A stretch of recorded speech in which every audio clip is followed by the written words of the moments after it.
Emily Bryant appeared to have it all: a thriving career, a devoted fiance, and a supportive circle of friends. But on a chilly autumn evening, she vanished without a trace, leaving behind a perplexing mystery that continues to haunt everyone who knew her. Her car was discovered abandoned on a remote stretch of highway, her phone resting on the seat, and a single, ominous note that read, "It wasn't me." What unfolded next was a tangle of unanswered questions, unsettling coincidences, and a chilling secret buried in the shadows, one that may have ultimately sealed Emily's fate. Emily Bryant's life was the kind that inspired envy: a promising marketing career, a charming fiancé in Tom Walker, and a circle of friends who adored her. She was the woman who seemed to have it all together, her Instagram filled with snapshots of happy moments, radiant smiles, and captions brimming with positivity.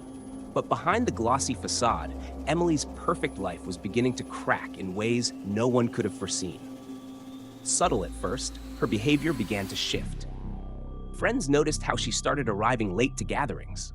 Her once infectious energy dimmed into quiet unease. She seemed distracted, her eyes darting to unseen corners of rooms, as though someone or something was watching. She avoided questions with vague replies and nervous laughs, and at times, her words carried an unsettling weight, like the time she muttered, "Some things are better left buried." In the weeks leading up to her disappearance, Emily's habits grew more erratic. She canceled plans without explanation, skipped important meetings at work, and seemed to fade from the social scene entirely. Tom, usually patient and supportive, admitted he was growing frustrated, especially when Emily refused to tell him what was wrong. He recalled nights when he found her sitting alone in the dark, clutching her phone as if expecting a call she dreaded answering. When he pressed her, she would simply shake her head and whisper, "You wouldn't understand." Her coworkers noticed changes too: missed deadlines, trembling hands during presentations, and a disconcerting habit of staring blankly into space as if lost in some private horror. Then came the incidents that her friends and family couldn't ignore. Emily confided to a close friend that she felt like she was being followed, her voice hushed and trembling. She described shadowy figures she thought she'd seen from the corner of her eye, only for them to vanish when she turned. One night, while driving home, she called Tom in tears, saying she was sure a car had been tailing her. By the time he convinced her to pull over and wait for him, the car was gone, and Emily brushed it off, blaming her overactive imagination. But the unease lingered. Emily started locking her doors obsessively, double-checking every window before bed, and keeping her phone close at all times, yet she never explained why. On her final day, Emily left work early, telling her boss she had a personal emergency to attend to. Security cameras captured her walking to her car, her head down and pace hurried, glancing back over her shoulder more than once. Later that evening, she called Tom with an uncharacteristic edge in her voice. She told him she needed space to clear her head, her words heavy with something unspoken. He tried to press her, but she ended the call abruptly, saying, "You'll understand soon." That was the last anyone heard from her. Hours later, her car would be found abandoned, the keys still in the ignition, her phone on the seat, and a single note scrawled in her handwriting: "It wasn't me." The woman who seemed to have it all had disappeared, leaving behind a chilling mystery and a darkness that hinted her perfect life had been anything but. Emily's car was discovered 2 days after she vanished, abandoned on a remote stretch of Highway 47, a place she had no reason to be. The scene was eerily pristine, as if deliberately staged to create more questions than answers. The keys were in the ignition, the doors unlocked, and her phone rested neatly on the passenger seat. Inside the car, investigators found her purse, untouched, and a single sheet of paper folded neatly in half.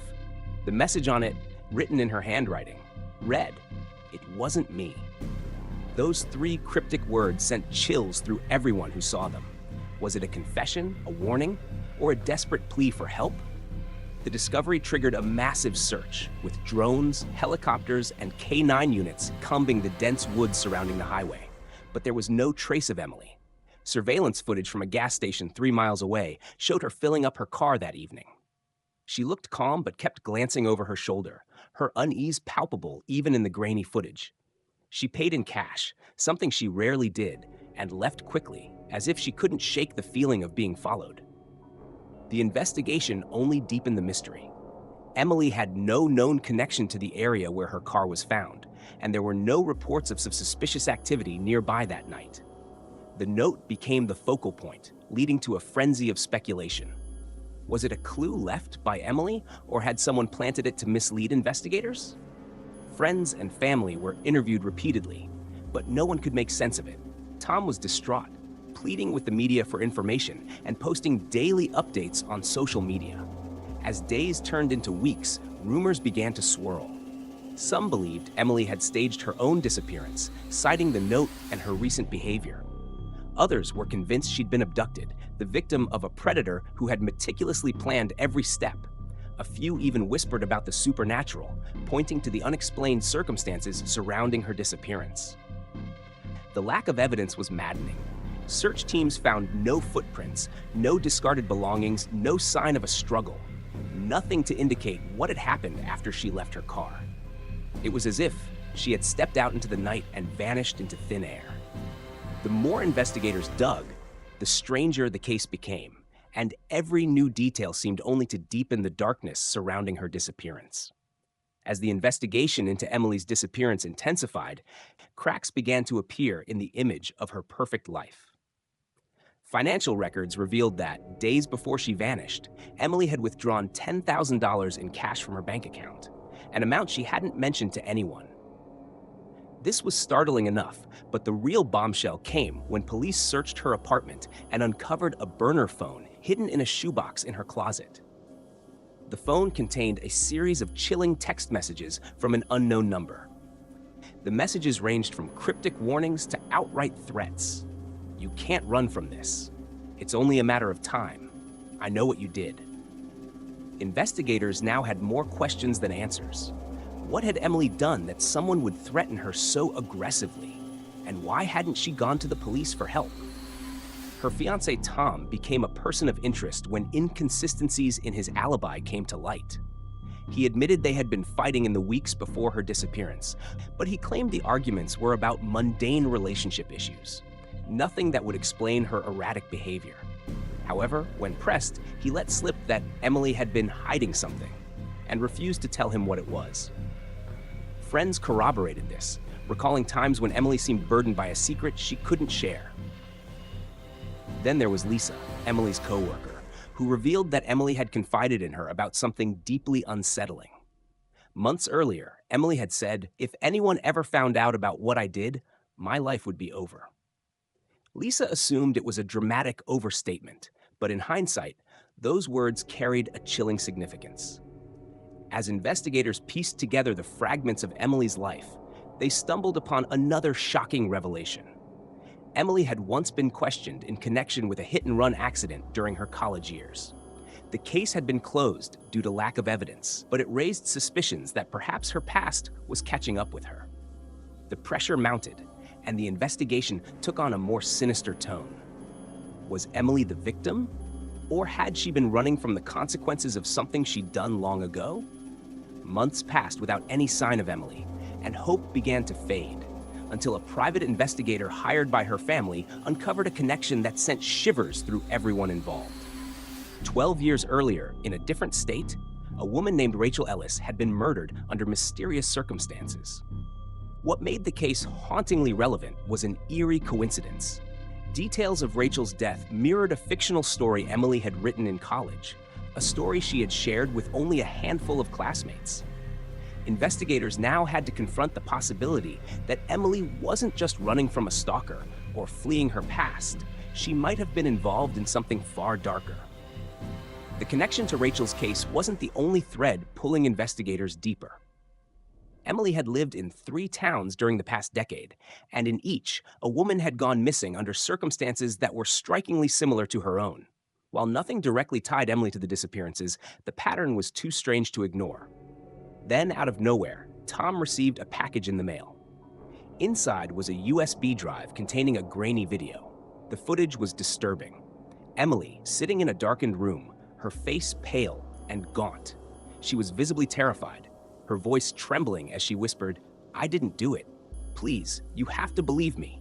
It wasn't me." The video raised more questions than it answered. Where was Emily? Who had recorded the footage? And what was she so desperate to deny? The police examined the video, but couldn't determine its origin or location. It was clear, however, that Emily had been alive at least several weeks after her disappearance, and she was terrified of something, or someone.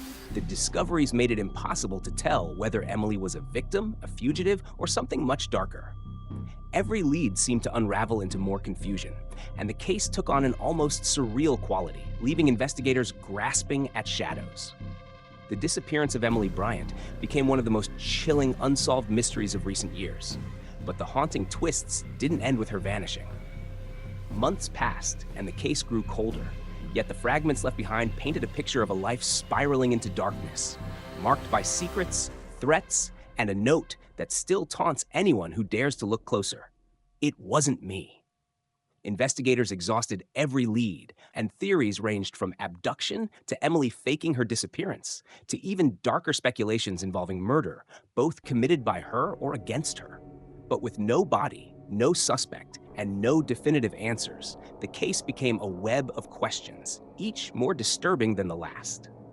As we try to piece together what little we know, let's confront the evidence. The burner phone with its threatening texts, the cryptic video sent to Tom, and the eerie connections to Rachel Ellis's unsolved murder. Was Emily a victim, hunted by a shadow from her past, or was she the architect of her own nightmare? The USB video remains the most unsettling clue. Her gaunt face, the trembling whispers of "I didn't do it," still send chills down the spines of all who've seen it. But ask yourself this: what didn't she do? And why did she feel the need to leave such a desperate message? It's a phrase that lingers, forcing us to consider possibilities we may not want to. Now here's where it gets even darker. After the video, no more clues appeared, no more messages, no sightings, nothing. It's as though Emily Bryant ceased to exist. But then, a strange pattern began to emerge. In the years following her disappearance, several other women vanished under circumstances eerily similar to Emily's case. Remote locations, abandoned cars, and personal items left behind as if purposefully placed to bewilder. Could these disappearances be connected? If so, how? Was Emily one of many victims, or could she somehow be involved in these new cases? Her disappearance an elaborate cover for something more sinister. And here's the most terrifying thought of all. What if she's still out there? What if Emily Bryant, the woman everyone thought they knew, became someone or something unrecognizable? But let's pause here. What do you think?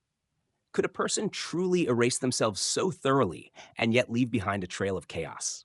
Or is it more likely that Emily met a tragic end, her secrets buried with her? Maybe she's still crying out for help, her words in that video a plea that we've all misinterpreted. Or maybe she was warning us. Think back to that note in her car. It wasn't me. Was it a denial of guilt, or was it pointing us towards someone else entirely? The truth is, we may never know. Emily Bryant's case reminds us of one chilling fact. Sometimes the answers don't come. Sometimes the darkness doesn't lift. But her story will keep us awake, questioning, wondering. So I ask you this: who was Emily Bryant? A victim, a fugitive, or a monster hiding in plain sight? The answers may lie somewhere out there, or perhaps they've been staring us in the face all along, and we're too afraid to see them.